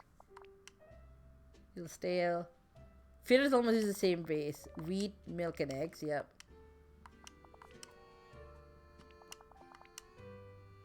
To give you a clue, it's something salty, but it's not meat or fish or a vegetable.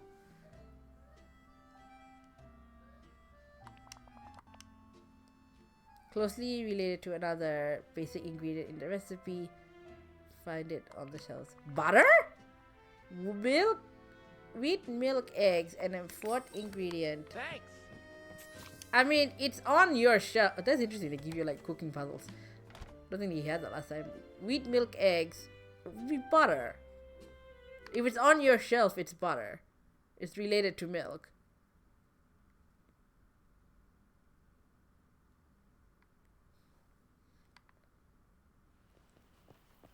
Yeah.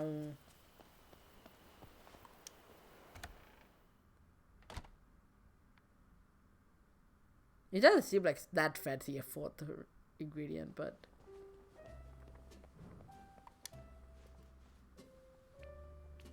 buy some milk, some eggs. I think I got wheat at the wazoo. Ooh, it might also be cheese actually, now that I think about it. I'll try a version with cheese, cheese and butter, see what it is. So, you want wheat.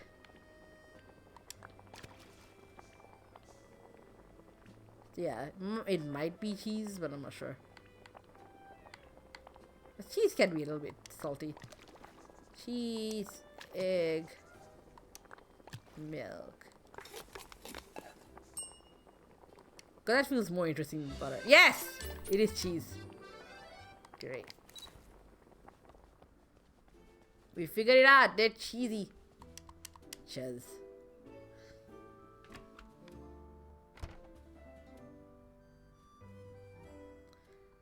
Yeah, the Raccoonie! Yes!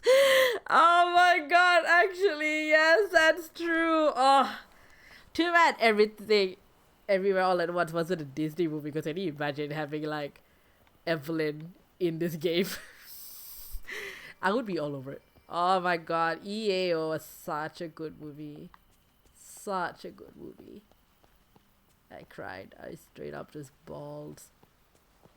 They have A24, the production company that made the movie, is auctioning off like some of the costumes and the props in the movie for various charities. Like, I think there's like a trans rights charity and like an immigration based one and so on.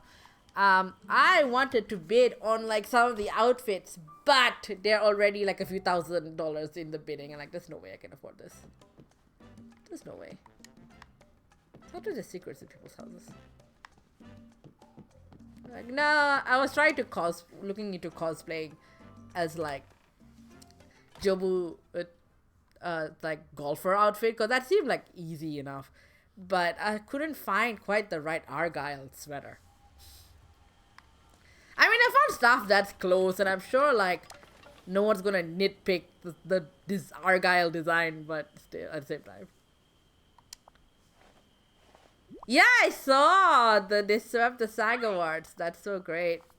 Like, Brad and I, my bestie and I, are super like interested in the Oscars. It's sort of the first time I got super invested in the Oscars. I just want that movie to win. Try him. Delicioso. Yay, great.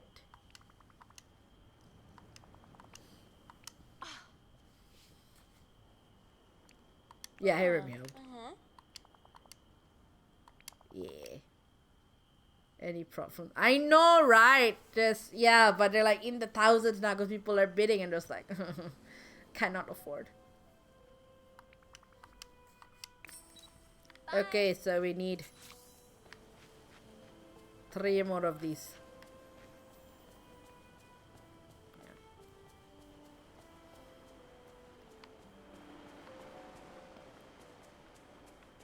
If A24, if EAO was like a Disney movie, does that make Evelyn a Disney princess? I mean, well, to bring this back to Ace Attorney, which we talked about at the beginning. So, Ace Attorney canonically has a crossover. Well, canonically, there's a crossover game between kind of Capcom properties and Marvel properties. It's kind of a Capcom x Marvel fighting game, and so there has been a game where Phoenix Wright and She-Hulk were kind of like in the same universe. So Ace Attorney has had a presence in the Marvel universe because of this crossover game. Now Marvel is owned by Disney. Does that make Phoenix Wright a Disney princess? My answer is hell yes. So we need 3 of these. Like, I don't know if they'll have Princess Leia in this game. Maybe. Like, is Deadpool Marvel or someone else?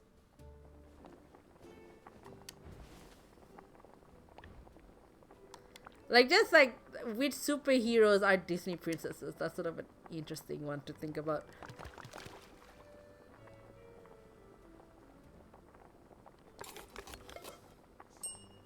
Marvel. Yeah, so Deadpool is totally a Disney princess.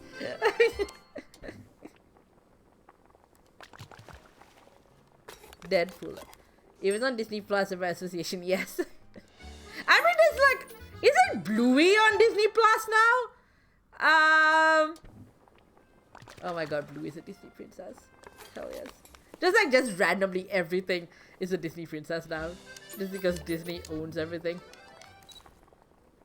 Yeah, Bluey. Oh, Bluey is a Disney princess. Hell yes. I need that fan art. I need that art in my life. I haven't even watched Bluey, but obviously I know of it. Like, I've maybe seen like clips of Bluey. I never like actually watched the show, but Bluey, the first Australian Disney princess. Can you imagine? Petition. There's one thing we took away from this ever rambly stream is this. Bluey is a Disney princess. Get her in this game. Airport.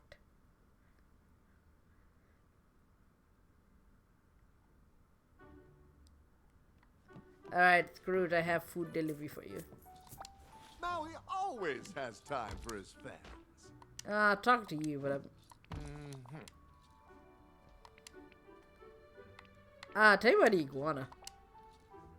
Small but a good climber. Yep. Alright. Great. Scrooge, I have food delivery for you. Greetings, neighbor. Bless you, bagpipes.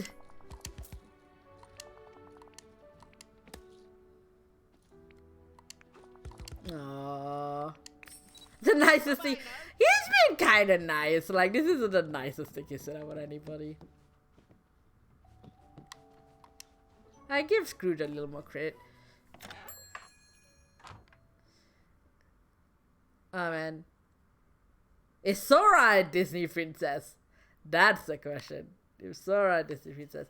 I played Kingdom Hearts 3 like over, I think just before lockdown, because since the Fox Acquisition, Alien Xenophob's a Disney princess. Just like, oh, that Lisa Simpson's a Disney princess. No, I played Kingdom Hearts 3, I think, like, early 2020. It must have been just before the pandemic hit. Because I remember, like, playing it before I went on a trip, and the trip, you know, to the US, which ended up being a bit of a disaster. Hey, how about we do something? But I was just could not deal with, like, Donald Duck being like, yes, we need, or like Mickey Mouse or something like, oh yes, we need to save the magical key of somebody, and it's just like, or Goofy, I think especially, like, yeah, gosh, Sora, we surely are in a tight spot with the xenomorphs and whatever, and just like, what? I cannot. You're talking about high fantasy shit, but in a cartoon voice. God, I cannot. No. We're just feeding you. Real soon.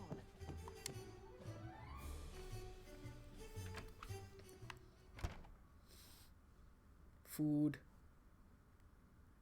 I play Genshin Impact on Thursdays, and one of my side missions with Genshin Impact is to cook all the food in all the versions of the food.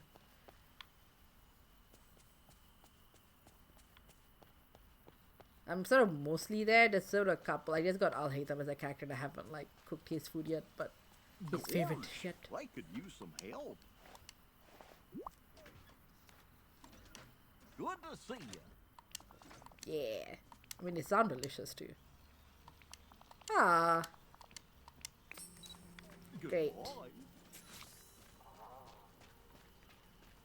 Alright, let's go back to Mirabelle. It's like the food was a hit. As always.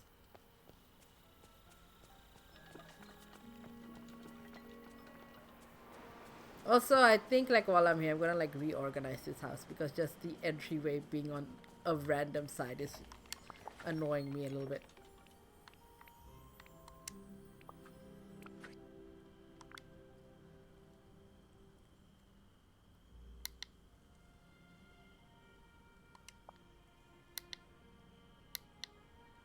What, you can't rotate houses now? What? Boo. Hang on. Surely there's a way I can rotate a house.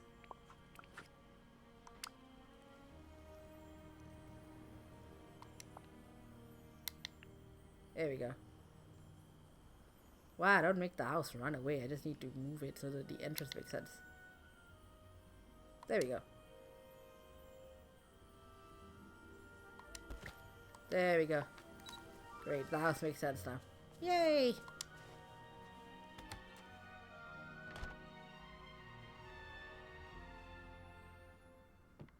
You are not here.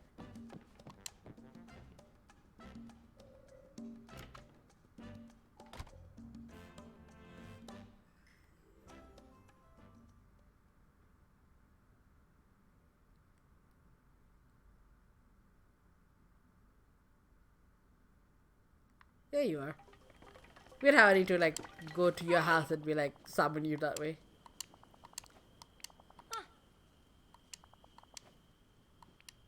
No. Hooray!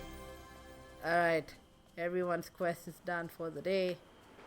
No one else has any errands they need me to do because I'm maxed out friendship with all of them.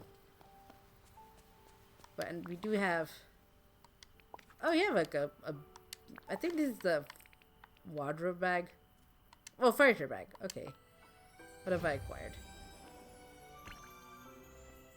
A fence. I have no use for a fence, but sure. I do have all of these pumpkins. I'm gonna spend the last 15 minutes. Ooh, hang on. What am I doing? I keep forgetting. Good to see you. Who? Well, I say hi to Eric, but I need to find someone who Thanks guards. for coming over. You, actually.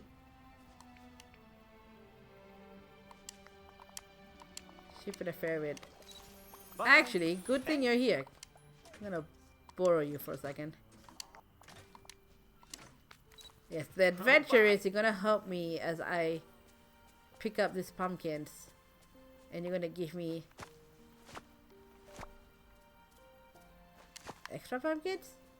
No? Hi. Thank you. Or not, apparently. Jeez. You're like, sure, and then like, never mind. Are you a gardener? Did I get you to be a gardener? So glad you're here. Yeah, you are.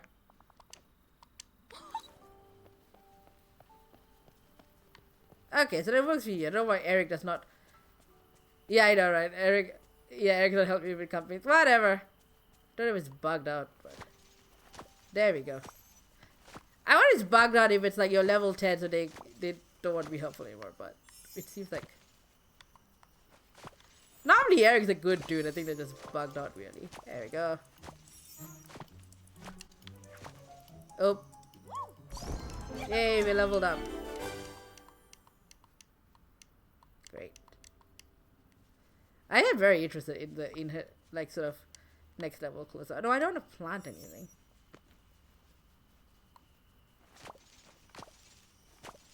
There we go. The reason for all of these pumpkins, they're a huge money maker. Which I'm trying to upgrade a couple of things, so they're not super useful not super necessary at the moment, but money.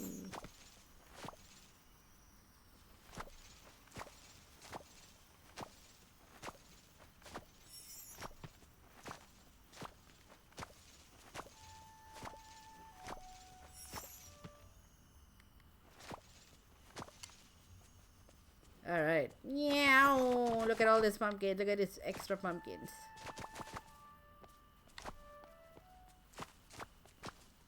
So many extra pumpkins. Some of which I can't even pick up anymore because took too long to get to them. And soil. Don't super have a use for soil at the moment.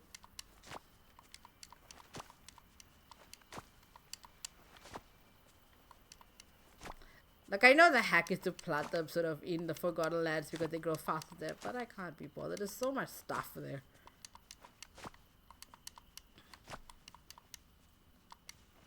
Alright, let's go steal this pumpkins. Oops, not this way.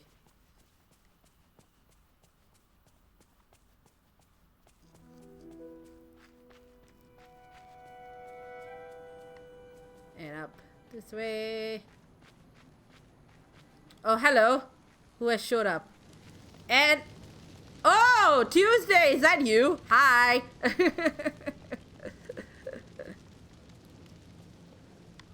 Eric, I believe Tuesday. That's who I've got the right username. Oh, just like... Hello! Yes, he caught me at sort of like my last 10 minutes of streaming. That's cool though. I feel like this has become a bit of a reunion stream. Just fun, because Tuesdays, I don't often stream on Tuesdays, mostly because nothing, like the last few times I streamed on Tuesdays, no one ever shows up, but now just like everyone shows up, which is great.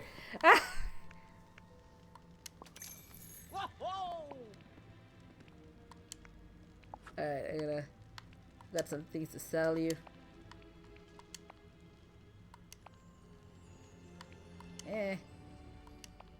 Let's sell this flowers, and in the next time I do a quest they're gonna be super important.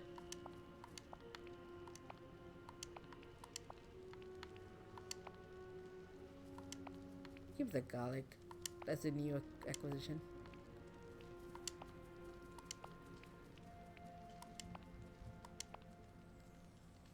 And sell. Look at all these months.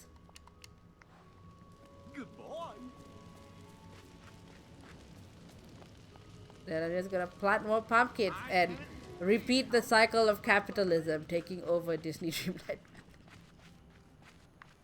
I mean, does it really kind of you're like the only one really make like magic any money out of this?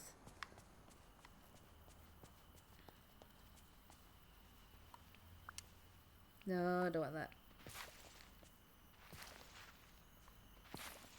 Now we shall plant 64 pumpkins.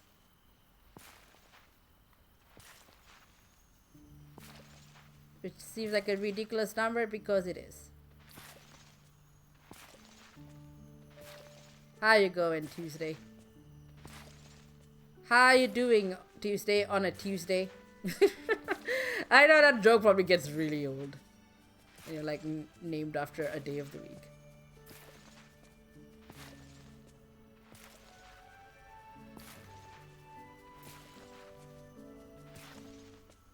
Oh, that would be like a sort of a fun, like, radio or stream name.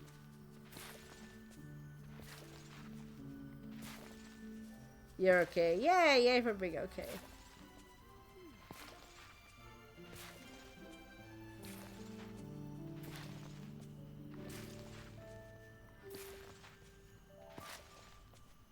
It's also my day, so it's perfect. Yeah, I'm glad. I'm trying to think. So I'm trying to think of like people I know of who are names of the week. You're like the only person I know IRL with a day of the week name. I mean, there's obviously Wednesday Addams.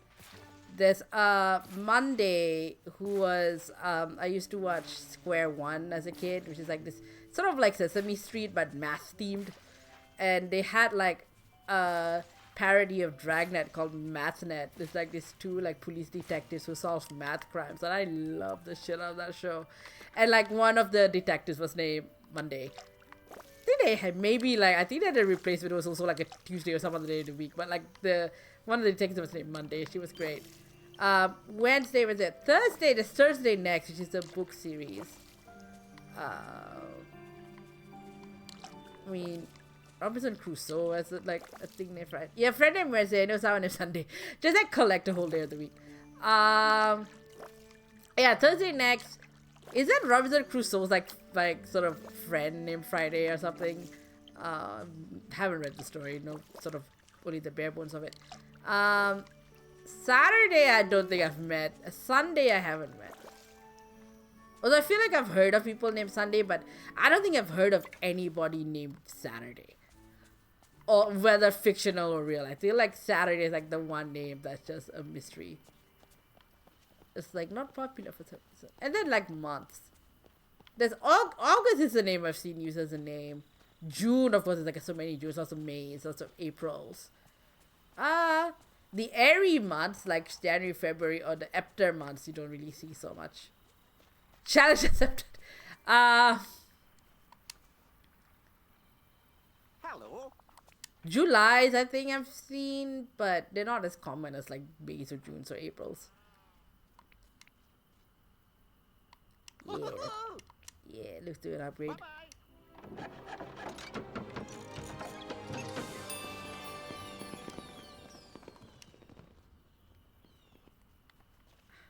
You already want more money.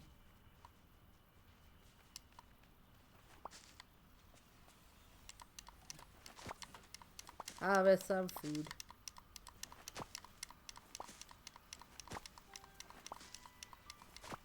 Imagine being named after a year. Like specifically like 1994. I mean, isn't Elon Musk's kid like named after a number?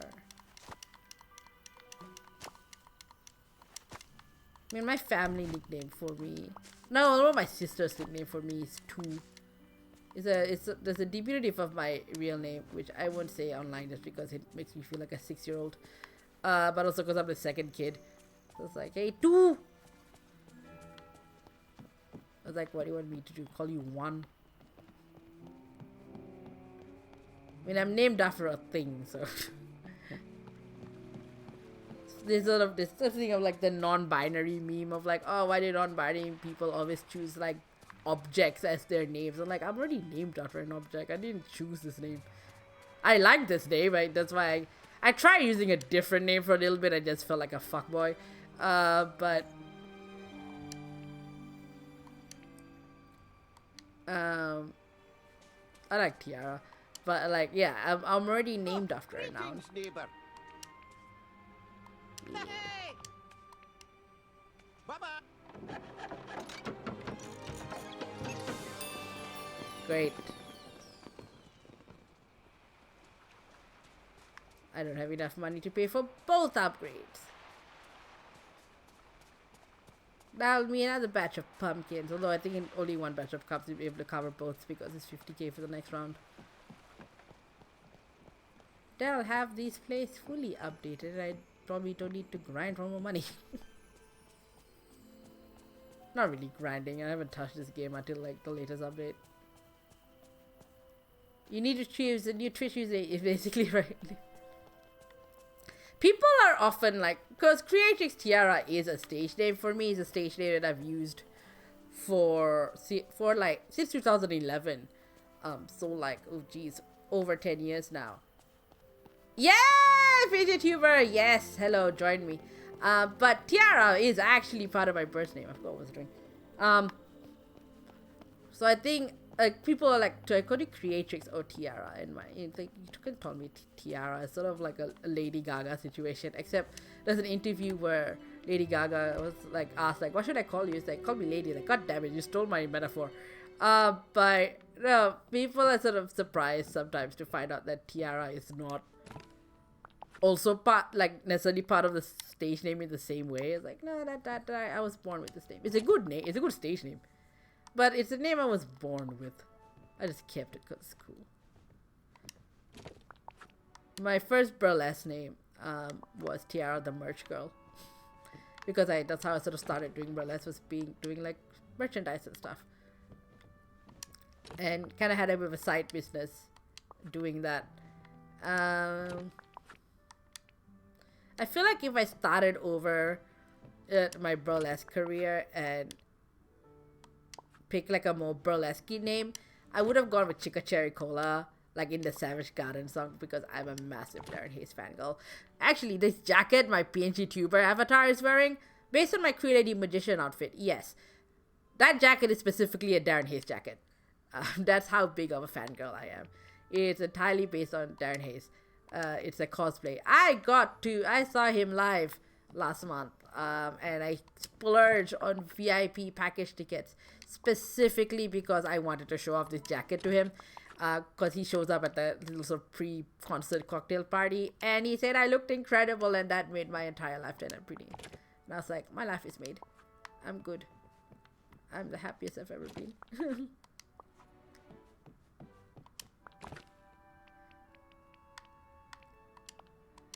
Different username every platform, old school and new TVs.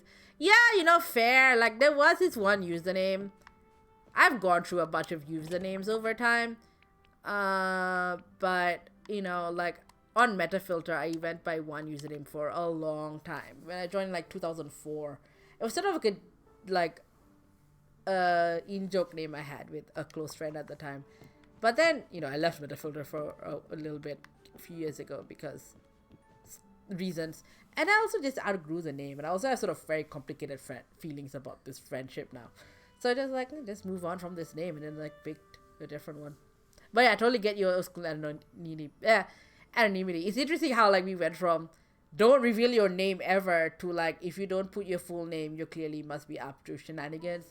And then now, especially with like young people who are revealing way too much about themselves online. Like, oh, you know, here's like all my mental health conditions and my school and everything about me. Like, no, take that down. No, you don't have to be that transparent. You'll be fine. Sally, I really clear and I've seen it last year. I got unfamiliar petrified. Oh no! Oh no! Oh no! You've got the version of like, I've seen like academics talk about like, you know, when they get feedback or reviews of their work and they're like, oh, you didn't reference the work of McCarthy et al. And you reply like, I am McCarthy et al. Or something. Oh my god. Oh. Did you like reveal it that you're the same person? How did that interaction go? Because I guess that's sort of the benefit of me using, like, having used stage names and just incorporate my name is pretty easy to, like, tell that it's the same person. But, hello, you're still here. Oh, no. Anyway, let's just shut up. Bye. You haven't really made sure it's awkward now. Well, I guess now if you're like, if someone gives you a bad review of your work, you're like, yeah, that was totally not me. That was just some other douchebag. Yes, that's not me. The most honest feedback. Oh no. God. Oof. Oh, look at that. Oof. Like, did they give the feedback knowing the artist was you, or like, or was it just like they were talking about like this other random artist that just happened to be you, and you're like, but Dr. Ham Pagliacci. We are all clowns here. We are all just clowns. We had no idea. Oh no. Oh no. We are all just clowns here, Doctor. We are all just clowns. And on that note, I think I'm going to sign off. It's 9 o'clock. Thank you for joining me. All of you joining me. Emily, Tuesday, Maze, Dan Higg, thanks for coming. Robin, Addiction Fan, I think you came by for a bit. Jezebel, you came by for a little bit. This is great. This is the most people I've had on a stream in a while, honestly. Listen, especially a Tuesday stream. We're here for you. I will be back on Thursday, around this time Thursday, so like 7 p.m. Melbourne time, playing Genshin Impact, because there's a new update that comes out tomorrow, and so we're gonna have a first look on Thursday. And then Sundays, we are on 5 p.m. Melbourne time, we're back on the Stage Magician playing Stage Magic in video games thing, and we're continuing with Danganronpa V3, which has, like we met our Stage Magic character, Stage Magician character in there. So yeah, you can follow me at Creatrix Tiara on all the things. If you are someone who doesn't really know me IRL, and subscribe to my Twitch, follow my Twitch. This is just a new project I'm doing, but yeah, talk to you all later. Bye.